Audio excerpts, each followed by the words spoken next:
नमस्कार दोस्तों, राधे राधे। आज हम बात करने वाले हैं प्रेम विवाह के बारे में। आखिर कौन से ग्रह प्रेम विवाह के लिए जिम्मेदार होते हैं? वीडियो को लास्ट तक जरूर देखें, तभी आपको पूरी जानकारी मिल पाएगी। आज के समय में प्रेम विवाह बहुत सामान्य हो गया है, लेकिन हर किसी के जीवन में प्रेम विवाह आसानी से सफल नहीं होता है। कुछ लोगों को अपने प्रेम संबंध को विवाह में बदलने में सफलता मिल जाती है, जबकि कुछ लोगों को परिवार, समाज या परिस्थितियों की बाधाओं का सामना करना पड़ता है। ज्योतिष शास्त्र के अनुसार जन्म कुंडली में कुछ विशेष ग्रह, भाव और योग प्रेम विवाह की संभावना को मजबूत या कमजोर बनाते हैं। इन्हीं के आधार पर यह समझा जाता है कि किसी व्यक्ति के जीवन में प्रेम विवाह होगा या नहीं। सबसे पहले हम शुरुआत करते हैं शुक्र से। शुक्र ग्रह प्रेम और आकर्षण का मुख्य कारक माना गया है। शुक्र ग्रह को ज्योतिष में प्रेम, सौंदर्य, आकर्षण, रोमांस और वैवाहिक सुख का प्रमुख कारक माना जाता है।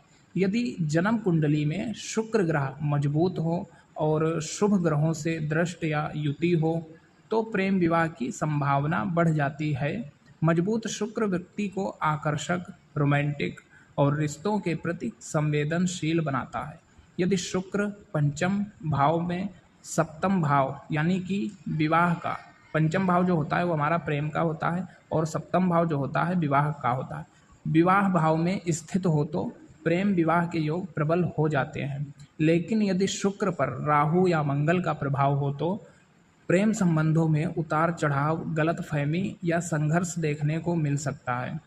दूसरा है पंचम भाव, प्रेम और रोमांस का भाव। ज्योतिष में पंचम भाव को प्रेम, संबंध, आकर्षण, रोमांस और मन की भावनाओं का घर माना जाता है।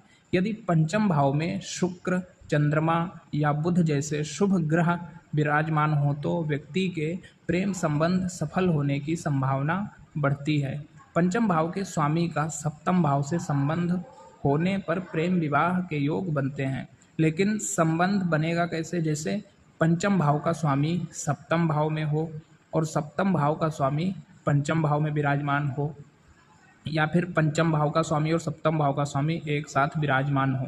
यदि पंचम भाव पर राहु, शनि या केतु का प्रभाव हो तो प्रेम संबंधों में बाधाएं, दूरी या देरी हो सकती है। सप्तम भाव प्रेम और जीवन साथी का भाव। सप्तम भाव से व्यक्ति के विवाह, दाम्पत्य जीवन और जीवन साथी का विचार किया जाता है।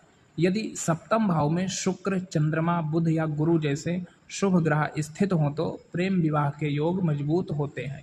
यदि सप्तम भाव का स्वामी पंचम भाव से संबंध बनाए तो अक्सर प्रेम संबंध होता है। यदि सप्तम भाव पर शनि, राहु या मंगल की दृष्टि पड़ रही है तो विवाह में देरी या बाधाएं आ सकती हैं। चौथा है राहु और मंगल। प्रेम विवाह में महत्वपूर्ण भूमिका राहु और मंगल ग्रह प्रेम के मामलों में विशेष प्रभाव डालते हैं। राहु स्वतंत्रता, अलग सोच और सामाजिक बंधनों को तोड़ने का प्रतीक है। यदि यह पंचम या सप्तम भाव में हो तो व्यक्ति परंपराओं से हटकर प्रेम विवाह कर सकता है। मंगल साहस और जुनून का कारक है।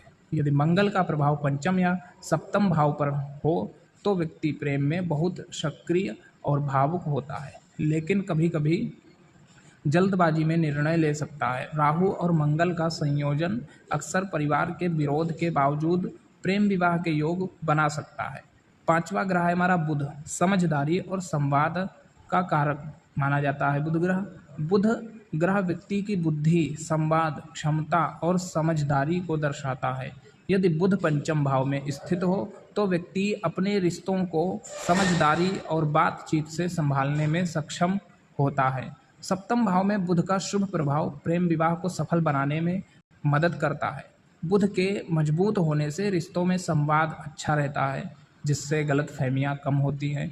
इसीलिए यहाँ पर भी लव मैरिज के चांस बढ़ जाते हैं। यदि आपकी जन्म कुंडली में कोई ऐसा योग है तो कमेंट में ज़रूर बताएं। राधे राधे।